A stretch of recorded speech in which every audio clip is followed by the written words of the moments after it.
Hey guys, welcome to another episode of the Vinyl Den, your channel for record collecting by record collectors. My name is Nick. I'm Ian. And this week we're going to be talking about, I think we've talked about before on our podcast, but not on our YouTube channel. Mm-hmm. And that is albums that were never released on vinyl that probably should. Mm-hmm.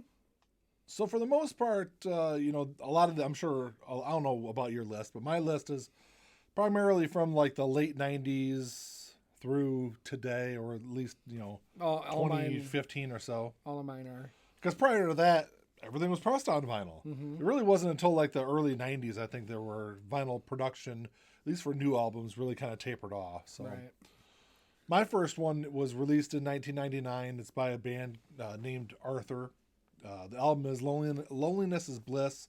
It was only released on CD, and I don't even think it was ever released digitally. I don't think it's on any of the streaming services.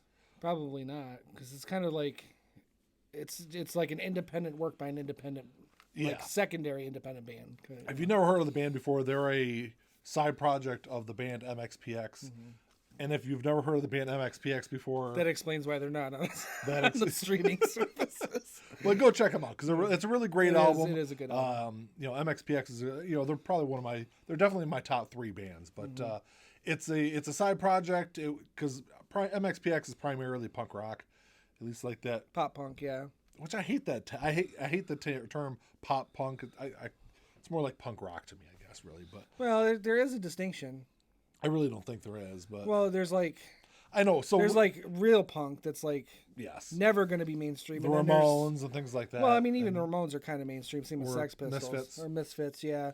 But there's like the raunchy punk. I mean, the New York bar punk. Yeah. And then there's like Green Day and MxPx and Blink-182. So the way they kind of break up punk versus pop punk is if there's like harmonies and things like that. Yeah. Then you get lumped into the pop punk category. I guess, but MxPx is definitely in that category. Arthur is a little more rock. It's a great album.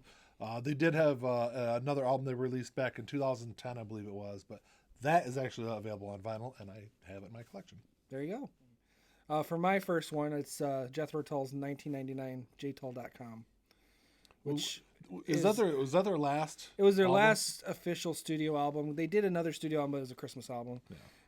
Which that's available on. No, it's not. That's not vinyl. But I'm not a big. If you know me, you know I'm not a big Christmas person. I do like the Jethro Tull Christmas album.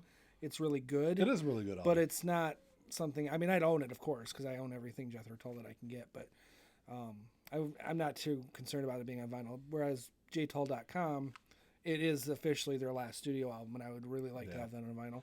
I'm sure it eventually might be, but it was never pressed on vinyl. Yeah.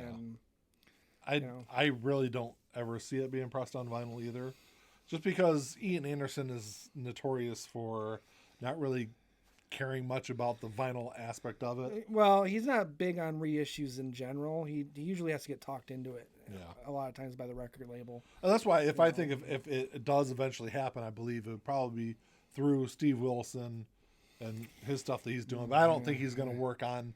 I don't see him really working on anything else in their catalog. But the rumor is he is gonna do or is working on A, which was from 1980, but because he's done their first other albums up through that up to 1979 Stormwatch, but you're right. If he does A, and he might do Broadsword and the Beast, but I don't know if he'll go past that. But jtull.com would be my the first one on my list that has not had a vinyl release yet. Well, speaking of MxPx, which was, I guess, what I was talking about in my first selection, they have their 2000. I think their album came out in 2003. It's called Before Everything and After. It's probably my favorite MxPx album. It was never released on vinyl. I believe it's their only album that isn't available on vinyl. But because I've got a lot of most of their other music that is, but even though they've got some of the earlier albums are pretty darn expensive on the third-party market, but. It's a fantastic album. It was I think it was their last album in their that they had under their major label before they kind of ended and went back to more independent labels. But it's a fantastic album, and like I said, it's one I'd love to have on vinyl. Yeah, I didn't know. I thought all of theirs were available in some form or another on vinyl, but other than Arthur, I knew they wouldn't be. But yep. My next one is This Desert Life by Counting Crows, also from 1999. I didn't realize that wasn't on vinyl. No, it was never released on vinyl. Actually, a few of theirs. Well, three. And ironically, one was from 2008. For some reason, that one was not released on vinyl. That's really kind of strange. That's Saturday Night and Sunday Mornings, which, I mean, I want all of their albums. But This Desert Life, obviously, because it's their third studio album, it would be the next one that in the order. Yeah. Because they did reissue August and Everything After and Recovering the Satellites. Yeah. So that would be the next one in that order. And this does. I mean, I love all their albums. I really couldn't rate. It is a great album. But yeah, I mean, I think that was the last album where they really had some like real. Well, I guess that's not entirely true, but they had some big hits off of that album. It's some moderate success with the album. Yeah, exactly. So my next one is from another band that I guarantee no one's ever heard of before. Ian's heard of them because he's seen them live in concert, and that is a small California punk band by the name of Slimer. Oh, Spring Hill Jack, I thought. Spring Hill Jack, their stuff is available on vinyl, but Slimer is not. No. So back in 1999, Ian and I were at Warped Tour, and they were that was the year they were doing their punk rock summer camp. I think is what the name of the tagline was for the tour that year. Good year. It was a great year for music there, and there was this little California punk band that really they actually had to apologize for sounding too much like Blink. Yeah, kind of accidentally. I mean, they probably did just because of that genre of music or that style of music, but Blink had blown up at that point, and it was just, you know. So their album, I think it came out in '99. It might have been late '98, but it might be, I think it was '99. But their album, Adult Cabaret, fantastic album. It is available on CD. I think you can get it off of Discogs. It's one that if you're able to grab it, definitely grab it, because if you're a Blink fan, they're very similar. Yeah, very similar. Very similar to Blink. But they put on a great show, and they definitely won me over that day. Yeah, they did. They had us all laughing and enjoying. They really had the audience going. Yeah. Considering it was a very small audience, they were side stage. They're on one of the side stages. Yeah. So my next one is Tori Amos's To Venus and Back. It was never released on vinyl. It's going to be tough I think, for them to justify it, because it'd probably have to be at least a 3-album or 3-disc set, because when it was released on CD, it was a double, and the first CD was a new studio album, and the second CD was a live show. Yeah. So I don't know how they would do that on vinyl. I mean, because actually it almost have to be a 4-disc. I was going to say in today's market where a lot of albums are now double vinyl releases. Well, not only that, but now that I think about album. it, Tori Amos is notorious for releasing studio albums that are pushing the 75-minute mark. Yeah. I mean, almost all of her albums post 96 are 68 to 74 minutes long. So you're going to have to put that on at least a double. Without compressing the heck out of it. Right. And then, of course, the live show is probably at least 65, 70 minutes too. So. Which, a double album isn't that bad. I mean, a lot of stuff nowadays is on double. But it's one that I honestly, I don't foresee them ever really doing unless they do some kind of like box set. Yeah. You know, and even then it would be questionable. But because, I mean, with her, because she was with Atlantic Records until 2001. Yeah. So I guess Atlantic Records could do a box set, and it'd still probably cost about $500. Yeah.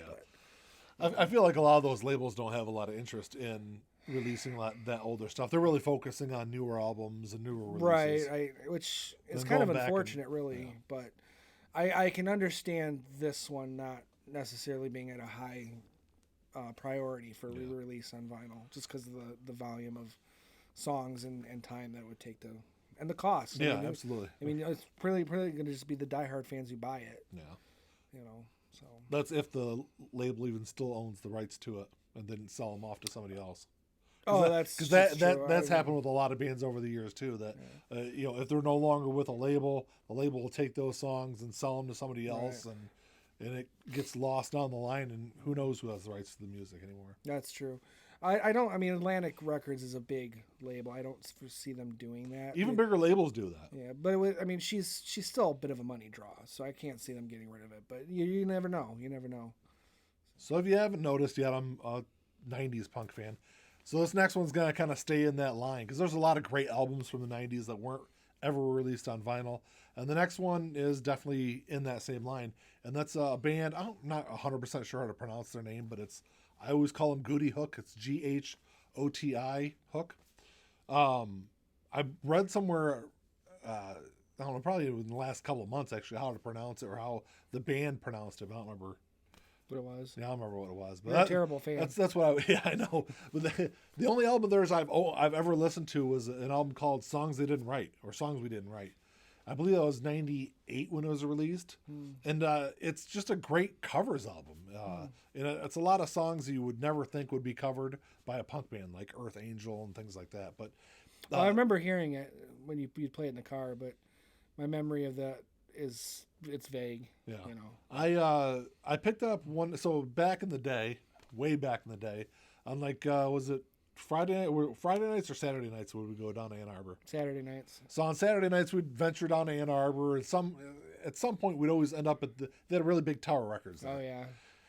Nice store. And I was just scrolling through the punk section one night and came across this album, and I was like, all right, well, I don't know who these guys are, but I know a lot of these covers. So I bought a lot of albums like that.